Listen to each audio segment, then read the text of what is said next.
ఈరోజు కాకినాడ జిల్లా పిఠాపురంలో సూర్యరాయ గ్రంథాలయంలో జిల్లా వ్యాప్తంగా సుమారు 9 మండలాలు, 3 పట్టణ ప్రాంతాలు, 12 ప్రాంతాల నుంచి 91 మంది రజక వృత్తిదారుల సంఘం వివిధ దశల్లో ఉండే క్యాడర్, జిల్లా, మండల, పట్టణ స్థాయిలో ఉన్నటువంటి నాయకత్వం రావడం జరిగింది. ఈరోజు ప్రధానమైనటువంటి 2 అంశాల మీద, ఒకటి ఈ క్యాడర్ క్లాసులు భవిష్యత్తులో రజక వృత్తిదారులు, రజక కుటుంబాలకు సంబంధించినటువంటి సమస్యలపైన సమాజంలో ఉన్నటువంటి ఈ క్లాసులు నిర్వహించుకుంటున్నాం.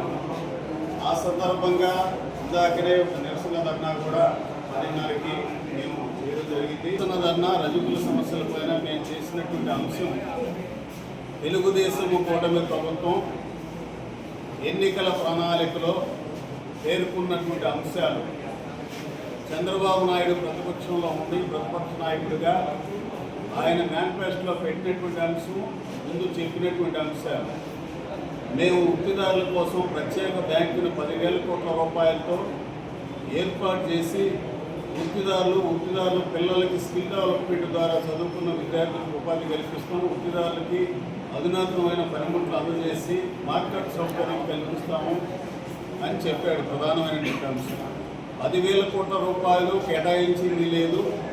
ప్రత్యేక బ్యాంకు 29 గ్రామాలు, రాజధాని ప్రాంతంలో ఎక్కడ ఆ బ్యాంకు ఊసు లేదు, ఆ బ్యాంకు పేరు లేదు, ఏర్పాటు చేసినటువంటి అంశం లేదు. ఇది ఒక దుర్మార్గమైన విషయం, ఒక మాట.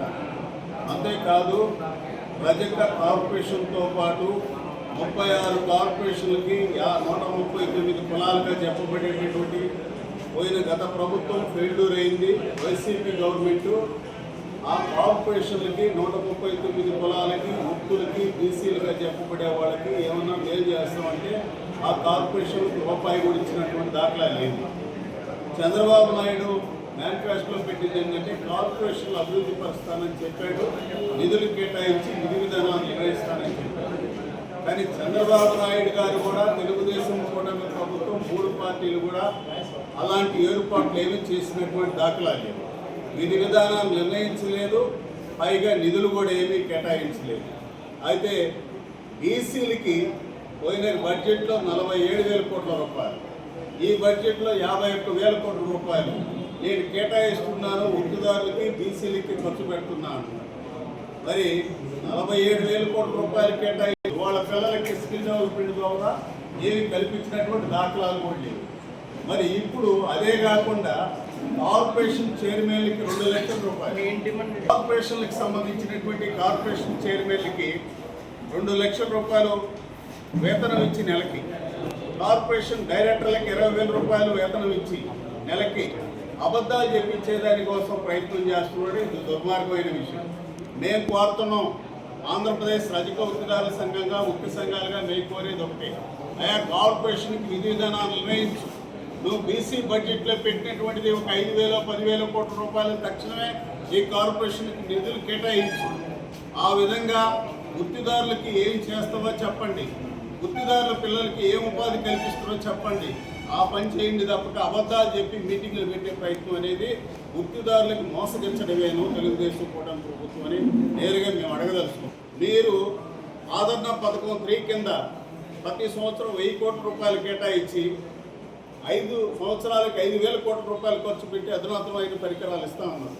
మరి ఈ 2 సంవత్సరాల్లో 2,000 కోట్ల రూపాయలు కేటాయించినట్టు మాటల్లో చెప్పారు. 2 రూపాయలు కూడా ఖర్చు పెట్టినట్టు దాఖలాలు ఎక్కడ లేవు. ఇది దుర్మార్గమైన విషయం.